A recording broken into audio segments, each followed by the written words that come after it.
Paris in the 1920s was a hotbed for new ideas about art and literature. Painter Joan Miró was distinguished among a group of artists who would define a style of art called surrealism. They challenged rational thought, combining real and fantasy images on their canvases.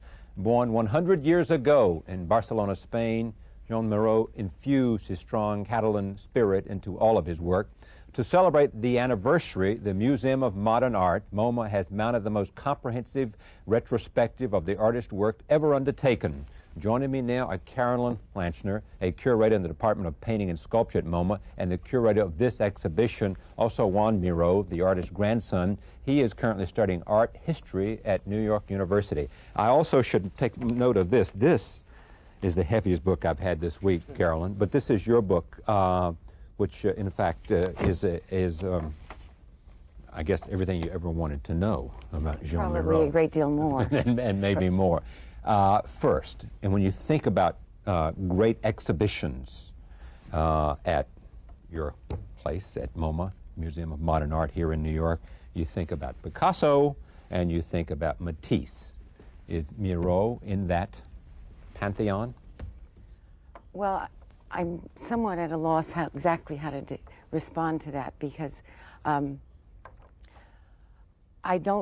rather not make it an issue of comparison. Major, okay. Minor. Okay. I think the most interesting and the most and rewarding way of looking at any artist is to think about what that artist has contributed to his or her time.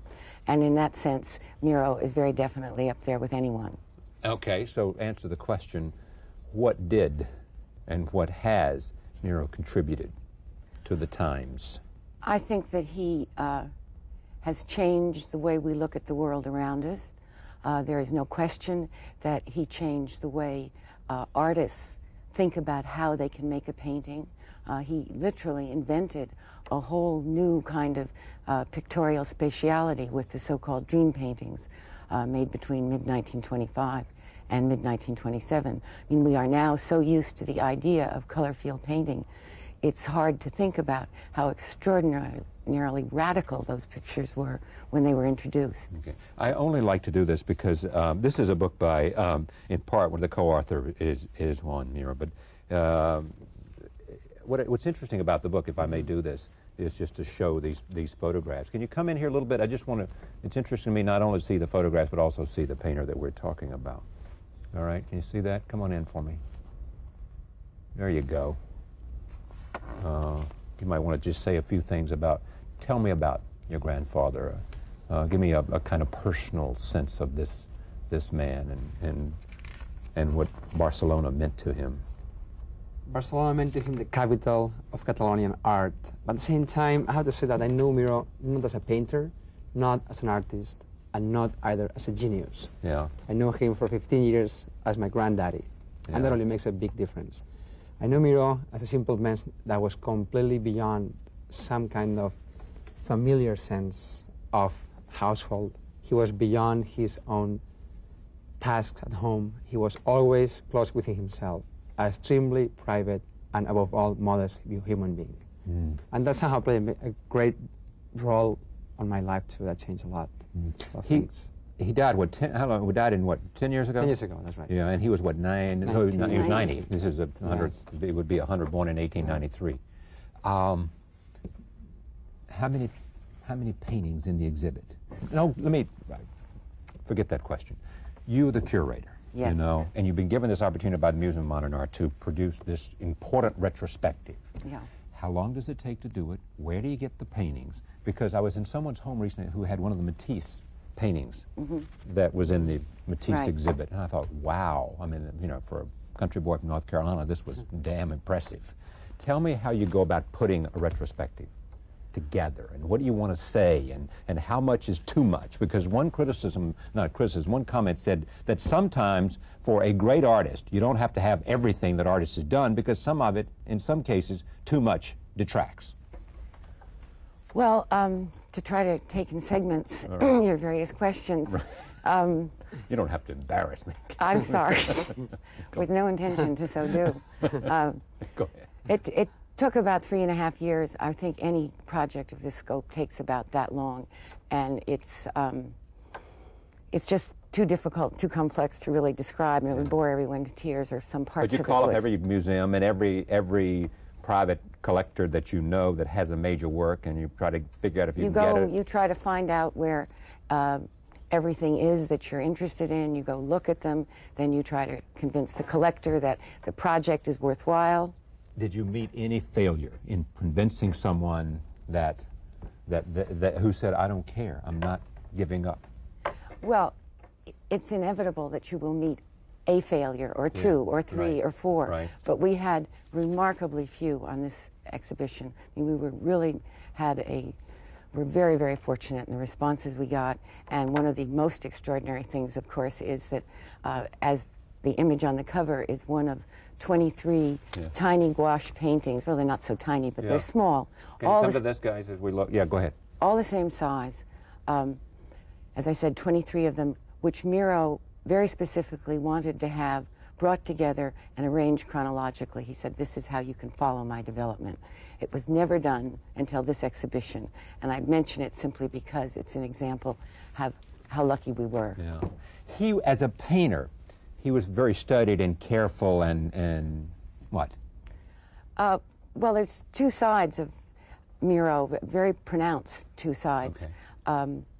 He was obsessively methodical in the way he went around about making his art, and at the same time, the art itself, the product of that obsession and that obsessive kind of way of working, is the paradigm for all that is free and spontaneous in the art of this century.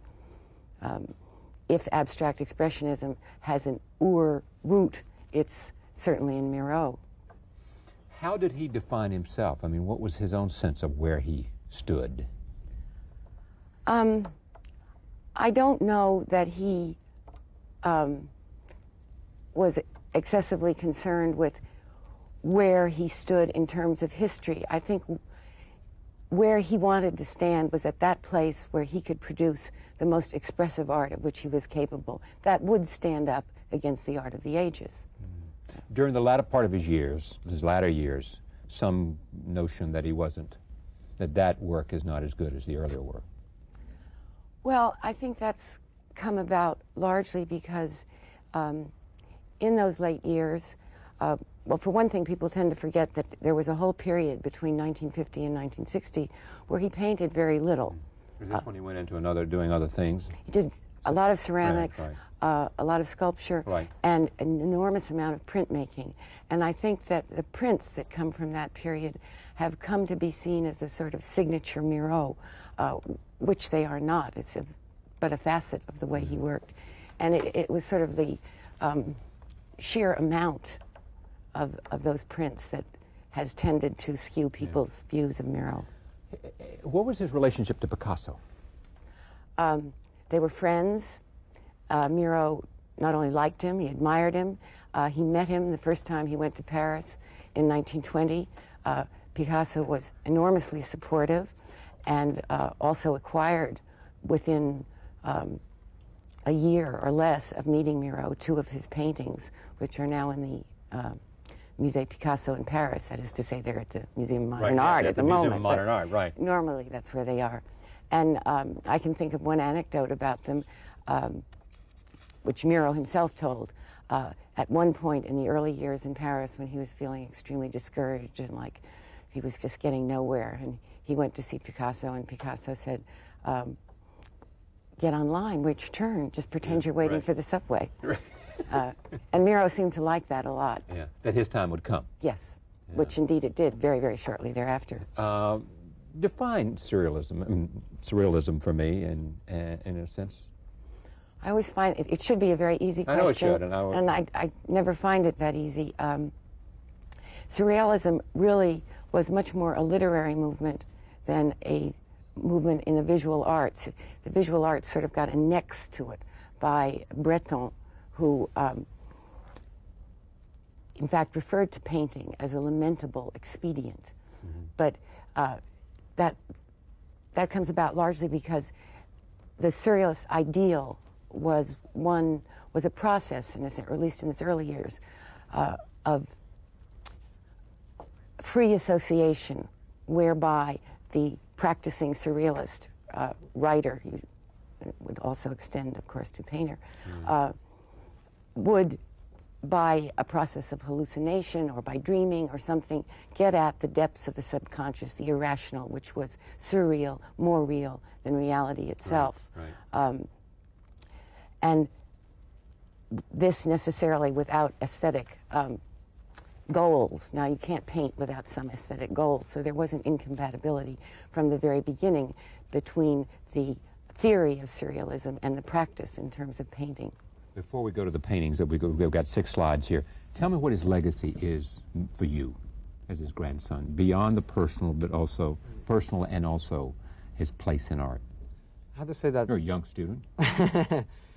being the grandson of Miró is something that has given me lots of pride at the same time, because I see a man that has been able to achieve what he wanted to achieve from the very beginning. When he was 7 years old, he told his father, "I have been born to be a painter," and he indeed succeeded in that. We have to understand at the same time that there were lots of different things going on at the time in history when he was around that really make lots of trouble in his art and life. And I think that being able to overcome all these barriers, overcome all the troubles, overcome all those impediments to be able to go on in life and succeed was something that really made a big crash on me and gave me lots of emphasis to be able to go on and give you a reason to be. Yeah. Let me take a look at these.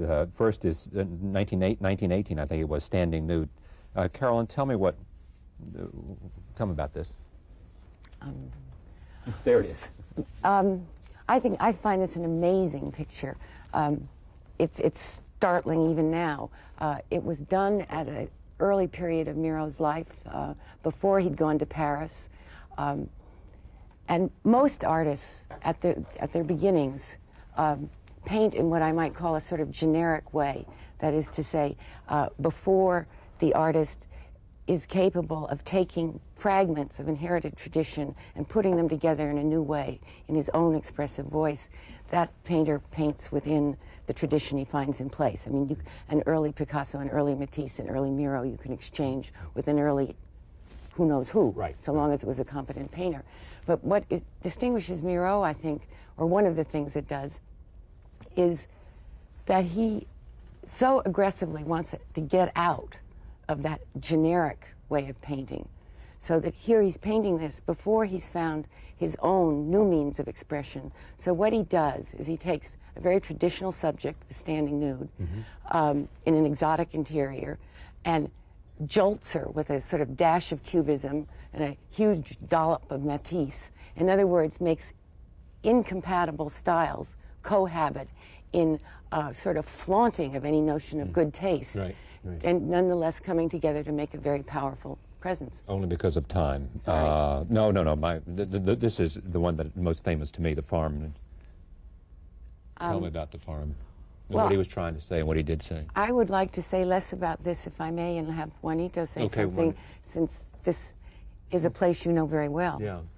It's not because this farm was bought by Joan Miró's parents in 1910, and he was always pretty much attached to the nature of Catalonia on the east side coast of Barcelona. And what he really, really wanted to say with this painting was to show all the sources of energy that he received from nature.